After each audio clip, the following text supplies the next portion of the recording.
Hello everyone, कैसे हैं आप सब। 3 अक्टूबर से लेकर 11 अक्टूबर तक नवरात्रि का पर्व आ रहा है, जो कि बहुत ही शुभ फलदायी होता है। और इस बार माता रानी पालकी पर आ रही हैं।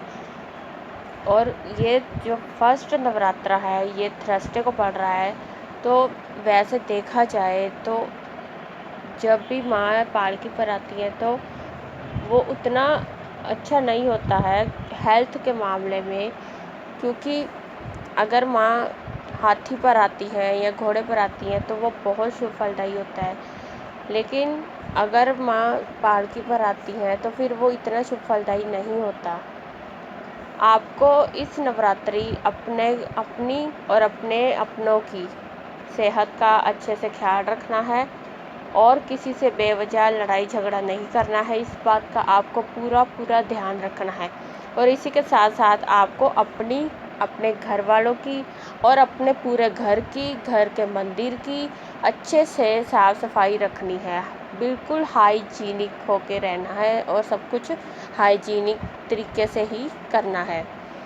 आपको करना क्या है, अगर तो आप व्रत रख रहे हो तो बहुत अच्छी बात है, तब तो आप सारे भोग लगाओगे। लेकिन अगर आप व्रत नहीं भी रख रहे तो भी आप अगर सिर्फ ये भोग लगाएंगे, माता रानी से अरदास करेंगे अपनी कोई भी आपकी विश है उसके लिए, तो आपकी वो विश इन दिनों पूरी ज़रूर होगी। सबसे पहला जो व्रत है 3 अक्टूबर को है माता शैलपुत्री जी का। उस दिन आप माँ को नहा धोकर अच्छे से सुंदर से वस्त्र पहन के धूप दीप माँ को दिखाकर अच्छे से वहाँ बैठकर माँ की आराधना कीजिए और उनको घी का भोग ज़रूर लगाएं। गाय का शुद्ध देसी घी होगा आपके घर पे, जो आप देसी घी यूज़ करते हो वो भी हो सकता है। देसी घी से बनी कोई भी चीज़ हो सकती है जो शुद्ध देसी घी से बनी हो। किसी भी प्रकार की मिठाई हो सकती है। आप वो माता रानी को चढ़ाएं, उनको भोग लगाएं और अच्छी आपकी हैप्पी लाइफ के लिए माँ से प्रार्थना कीजिए। ये भोग लगाने से आपकी लाइफ बहुत ही खुशहाल हो जाएगी। दूसरा भोग माता ब्रह्मचारिणी जी का शक्कर का भोग।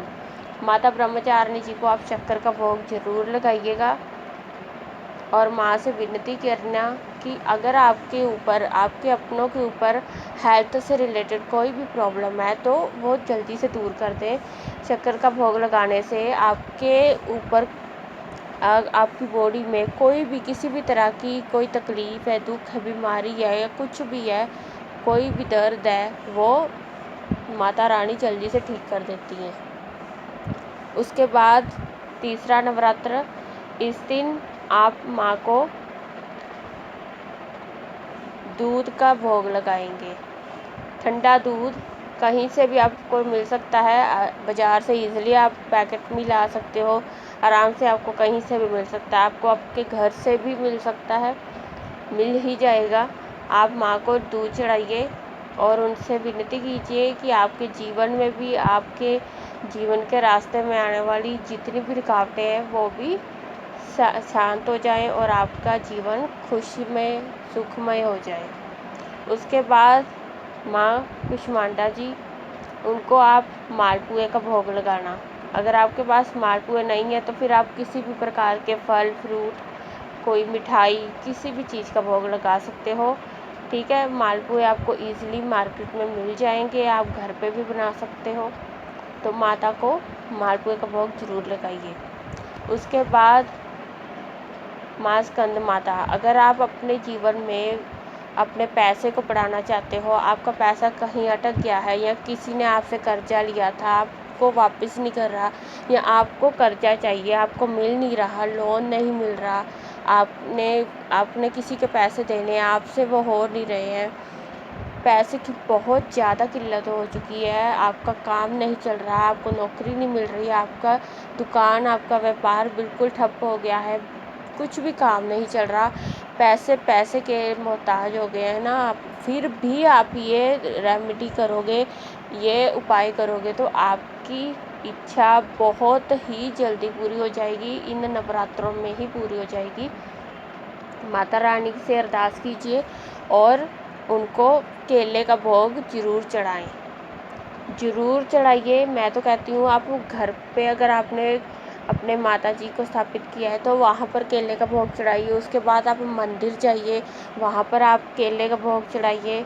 उसके बाद आपको कोई रास्ते में कोई भिखारी या फिर कोई मांगने वाले होते हैं या छोटे छोटे जो बच्चे हैं या कोई ज़रूरतमंद है उनको भी आप केले दीजिए, ठीक है, केले का दान दीजिए, जिससे माता रानी बहुत बहुत जल्दी प्रसन्न होती हैं। अगर हम किसी ज़रूरतमंद की ज़रूरत पूरी करते हैं, उनको दान देते हैं तो माँ बहुत जल्दी प्रसन्न होती हैं और आपकी पैसों से संबंधित जितनी भी परेशानियाँ हैं ना वो सब दूर हो जाएंगी। उसके बाद अगला नवरात्र माता कात्यायनी जी का। इस दिन आप अपने जीवन में अगर कोई भी आपके रिश्ते में किसी भी प्रकार का रिश्ता हो, चाहे आप हस्बैंड वाइफ का रिश्ता हो, गर्लफ्रेंड बॉयफ्रेंड का रिश्ता हो, आपको मैरिज मैनिफेस्ट करनी है, आपका पार्टनर आपसे बात नहीं करता, कोई भी रिश्ते के लिए अगर आप किसी भी रिश्ते में कोई दिक्कत आ रही है ना, तो आप भाई बहनों में लड़ाई है, आपके परिवार में बहुत लड़ाई चल रही है, या आपके किसी भी दोस्तों के साथ भी रिश्ता अच्छा करना है या किसी के साथ भी, तो आपके हर रिश्ते में मिठास घोल देगा ये उपाय। आपको माता रानी को शहद का भोग लगाना है। शहद का भोग जब आप माता को लगाएंगे तो उनसे विनती कीजिएगा कि माँ भगवती मेरी ये इच्छा पूरी कीजिए, मेरे साथ जुड़े हुए जितने भी रिश्ते हैं उन सब रिश्तों में मिठास घोल दीजिए। तो इससे आप अगर आप ये बात करोगे, ऐसे प्रार्थना करोगे, तो आपके साथ जितने भी रिश्ते जुड़े हैं, फिर आपके साथ जुड़ने वाले रिश्तों में सारे रिश्ते आ जाते हैं, चाहे वो आपके फैमिली के हो, चाहे वो आपके फ्रेंड सर्कल में हो, चाहे समाज में कोई भी रिश्ता हो, जो लोग आपसे जुड़े ना उन सबके आपके साथ रिश्ते बहुत अच्छे हो जाएंगे। तो माता रानी को शहद का भोग ज़रूर लगाइएगा। उसके बाद माता कालरात्रि जी का नवरात्र। माँ कालरात्रि जी को आप एक नींबू की माला ज़रूर चढ़ाएंगे अपने घर से। अगर आपके घर के ऊपर किसी की बुरी नज़र है, किसी ने कोई तंत्र बाधा करती है, कुछ जादू टूना, कोई भी नेगेटिविटी है आपके घर में, आपके ऊपर की हुई है या आपके घर में है, कोई नज़र दोष है, कुछ भी इस तरह का आपको फील होता है, काम नहीं चल रहा है, आपकी किस्मत साथ नहीं दे रही है, आपका काम बांध दिया किसी ने, तो आप माता को नींबू की माला ज़रूर चढ़ा कर आइए मंदिर में। हर कोई चढ़ाइए, चाहे आप कुछ भी और ना करें, लेकिन माता को नींबू की माला ज़रूर चढ़ा कर आएँ। इससे माँ आपके घर की और आपके परिवार की रक्षा करेंगी आपके दुश्मनों से। आपके जो कुछ लोग ऐसे होते हैं जो हमारे साथ तो हमारे होते हैं, लेकिन बाद जाकर वो हमारे ही बुराई करते हैं। तो हर प्रकार की नेगेटिविटी से, हर एक दुश्मन से, जो सामने दुश्मन है उनसे भी, जो पीठ पीछे दुश्मन है उनसे भी, हर एक दुश्मन से माँ आपकी रक्षा ज़रूर करेंगी। उसके बाद माँ अगला नवरात्र अष्टमी जिस दिन करते हैं, उस दिन आप माँ को नारियल का भोग लगाएंगे। नारियल का भोग महागौरी का नवरात्र है जिस दिन आप, कई लोग अष्टमी भी करते हैं उस दिन, तो महागौरी जी को आप नारियल का भोग लगाइए। घर पे भी लगा सकते हो, मंदिर में भी जाकर लगा सकते हो, जिससे घर में खुशहाली आएगी, कला कलेश खत्म होगा, परिवार में आपसी प्यार बढ़ेगा, एकता बढ़ेगी, एकजुट से रहेंगे।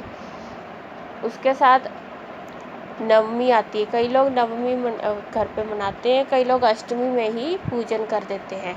तो जिस दिन भी आप दुर्गा पूजन कर लेते हैं, जिस दिन आपके घर में, उस दिन आपको हलवा पूरी खीर ये सब बनाकर छोटी छोटी कन्याओं को देना है और उनके जरिए माता रानी से आशीर्वाद लेना है। तो हो सके तो इस पूरे नवरात्र में आप ओम ऐं प्रीं क्लीं चामुंडाई विच्चे का जाप करते रहिए। आधा घंटा कीजिए, 10 मिनट कीजिए, 1 घंटा कीजिए। जब माता जी की जोत जलाएंगे तब करते रहिए। वहाँ पर आप अपने फ़ोन में चलाकर छोड़ दीजिए, माँ बहुत प्रसन्न होंगी। इस मंत्र का जाप जरूर कीजिए। नहीं तो ओम क्लीं कालिकाय नमः इस मंत्र का जाप कीजिए। ओम दुम दुर्गाय नमः इस मंत्र का जाप भी आप कर सकते हो। और आप हो सके तो दुर्गा सप्तशती भी जरूर पढ़िए। इसके साथ साथ आप श्री सूक्तम का पाठ कर सकते हो या फिर सिद्ध कुंजिका स्तोत्र, जो कि पैसों से संबंधित कोई परेशानी है ना आपको, तो आप सिद्ध कुंजिका स्तोत्र जरूर कीजिए। आप ये सारे पाठ भी कर सकते हो, कोई एक भी कर सकते हो अपनी ज़रूरत के हिसाब से, लेकिन आपको कुछ ना कुछ करना ज़रूर है। रोज़ माँ को ताज़े फूल फ्रेश जो मार्केट से लाइए, कहीं आपके घर में आपने ग्रो किए हैं वो वाले फूल आप माँ को ज़रूर चढ़ाएं। और माँ के आसपास फ्रेगरेंस रखें, खुद भी महकते रहें और पॉजिटिव रहें। अपनों का ख्याल रखें, हेल्थ का अच्छे से ध्यान रखें। ये नवरात्रे माता रानी आप सबकी झोली खुशियों से भर दे और आप सबकी हर एक मनोकामना पूरी हो जाए। यही मैं भगवान से, माता रानी से प्रार्थना करती हूँ कि सबकी इच्छाएं पूरी कर दे माँ। So that's all. ये उपाय कीजिए और इन नवरात्रों में ही माता रानी ने चाहा तो आपकी हर एक इच्छा ज़रूर पूरी होगी। Thank you.